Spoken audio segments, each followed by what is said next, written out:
Hello, welcome to another episode of Play Cool Songs. Today we're going to check out a Clapton classic, Before You Accuse Me, which I think was originally penned by Bo Diddley, but you might have to fact check me on that one.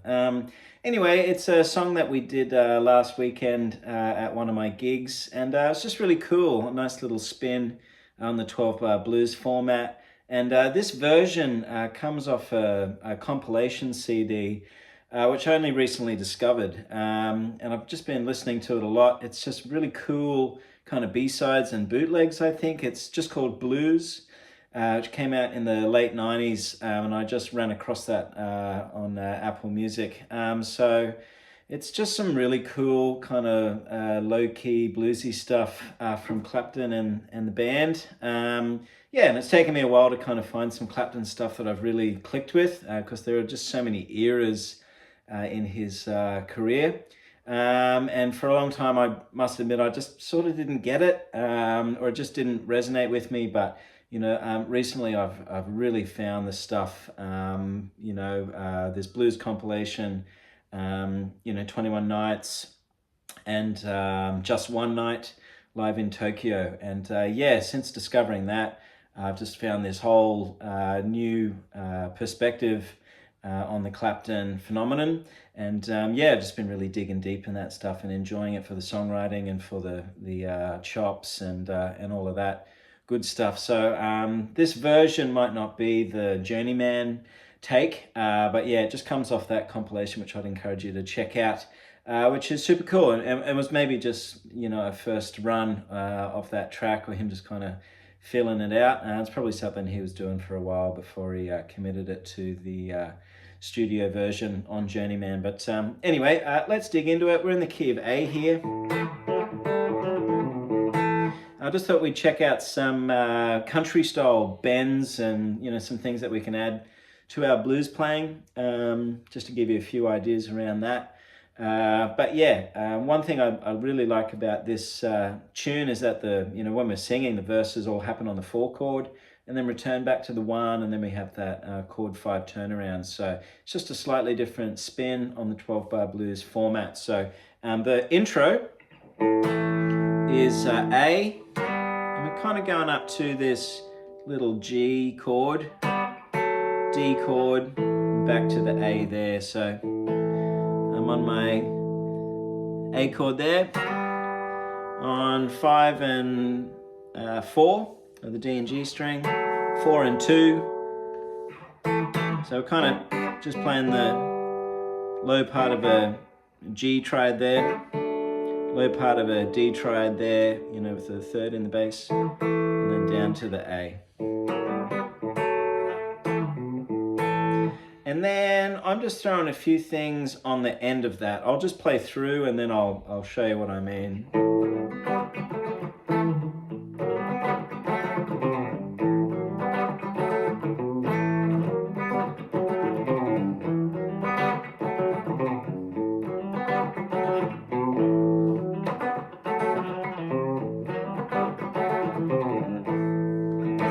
So coming into that A chord at the end, I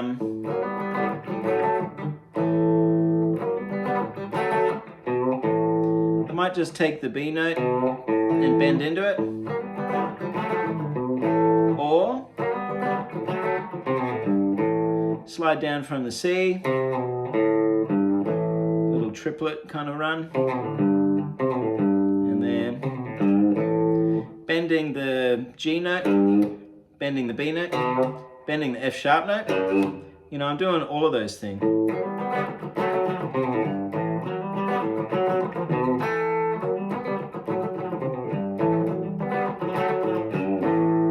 All of those things work, and you know, they're kind of coming out of that Lay Down Sally playbook as well. Just kind of country blues ideas in, you know, rhythm guitar. So that's the intro, and then when the vocals kick off, we're in the key of D, and I'm just playing this D7 here.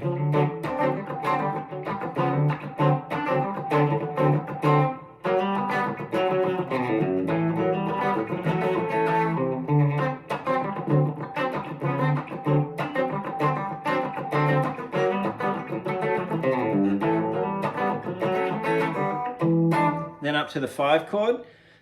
Sorry, when I say the key of D, you know, in my mind playing a blues, I kind of think each chord is like a mini key change. But yeah, we are in the key of A, or A7 here really.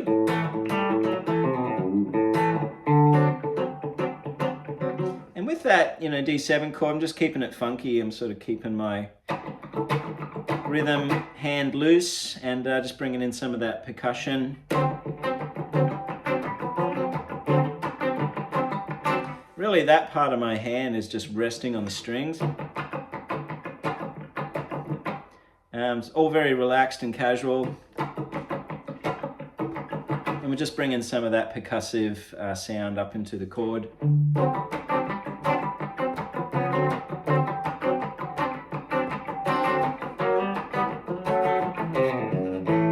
Slightly slower tempo there on the demo, but up to the E chord.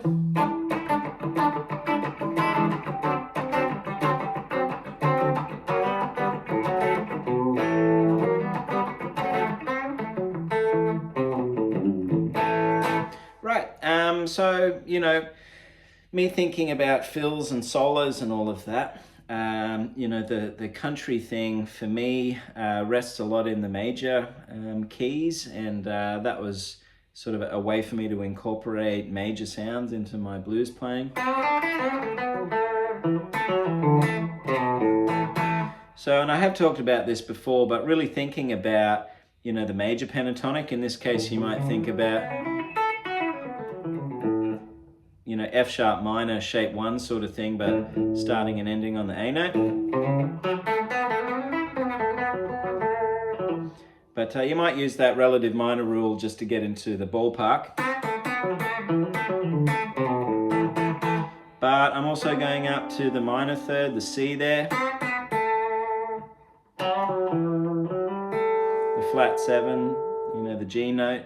So I'm kind of superimposing scales on top of each other in a way, the major and the minor. So, you know, to think about that, shape 1 of F sharp, and also shape 5 of A minor.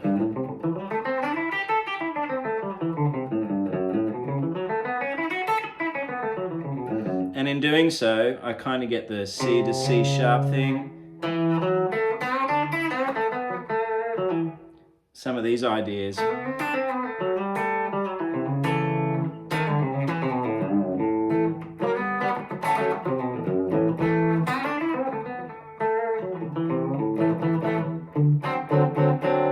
When I go to the D, it's kind of the same idea. I'll be overlaying the D7 arpeggio to that. So, you know, here's one.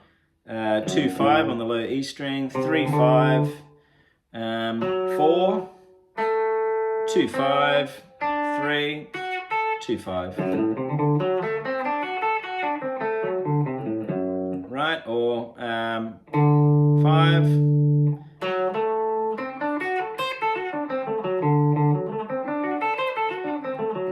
5, 4, 7, 5, 7, 5, 7, 5, 8.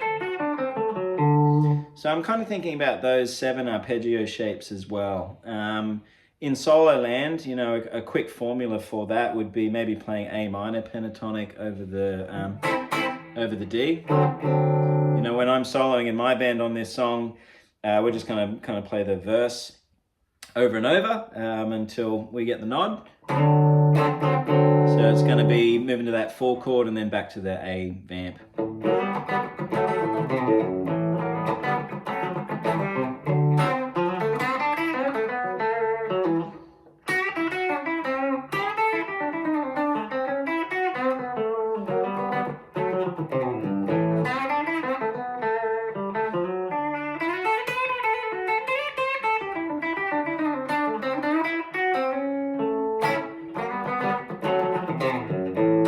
Right, and so I might play A minor over the D and then go back to my A major sounds when we go to the A7 chord.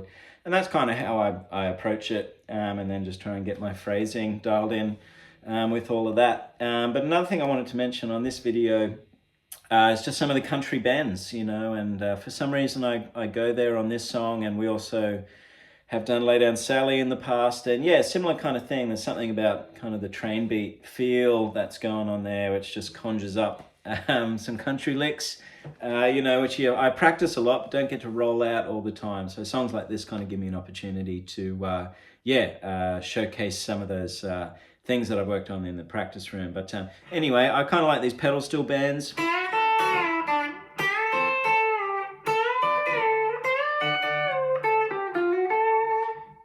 So that's all happening in D, and I'm really just moving up the D major pentatonic.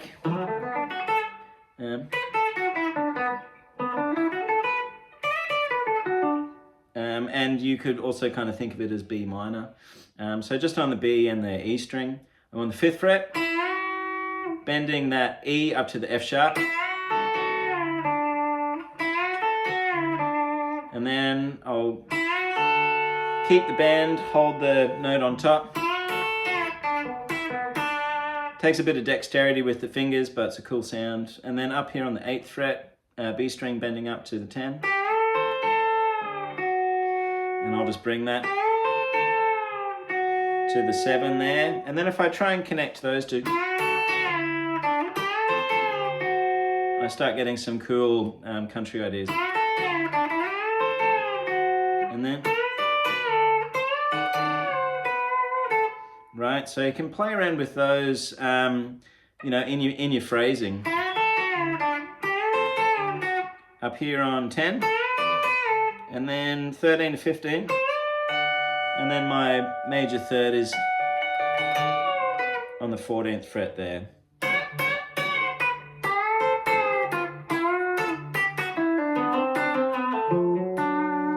Here's another cool idea. So bending 13 to 15 and holding the 14th fret up there, and then that's bending 12 on the G string up to 14 and holding the note on the 13th fret B string. Okay, and then that's 9th fret on the G string and then 10 on the B string. And then finishing on the 10th fret of the D there. So there's another cool idea.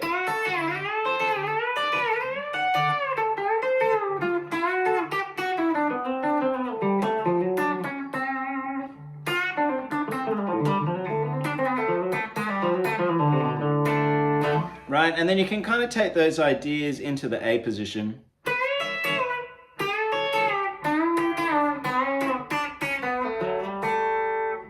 You know, and kind of play around with the pedal steel bends.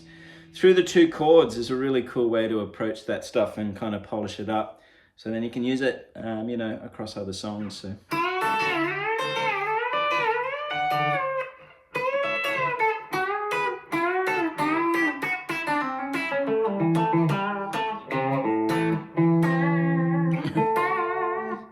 So there's lots of fun there. We're kind of holding a note and then, you know, really thinking about the chord. And I might have bent myself a little out of tune there, but anyway, information's there. Have a play around with it. It's a cool song. Check out that album. I'm really enjoying it. I've kind of discovered Clapton and a new appreciation for him as a guitar hero through that recording and through some of those live albums that I mentioned as well. So have fun with that. If you have any questions, please let me know. And yeah, I'll catch you for the next one. Take care, guys. Thank you. Bye.